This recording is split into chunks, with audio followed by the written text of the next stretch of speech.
هاي الحرب هي حرب الله سبحانه وتعالى. شوف، أنا بدأت قناعاتي تتمسك بفكرة إنه ربنا جل جلاله هو اللي بيزيد من عمر هالحرب ليمكن الإسلام على الأرض. رح تسألني ليه أو شو العلاقة؟ رح أجاوبك كم إنسان رجع لربنا رجعة مخلصة بعد ما كان مبشع بحياته. كم مؤثر أجنبي عنده ملايين المتابعين تأثر من صمود وقوة إيمان أهل غزة وأعلن عن إسلامه. كم إنسان كان يقطع عن الصلاة وخلال الحرب رجع التزم.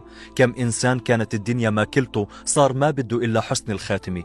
الغرب كله اشتغل إنه يشوه فكرة الإسلام ويعملوا داعش والإسلاموفوبيا وإنه اللي بيلبسوا عمامة إرهابيين. الجد خالد بكلمة هاي روح الروح غير نظرة الغرب كله عن الإسلام.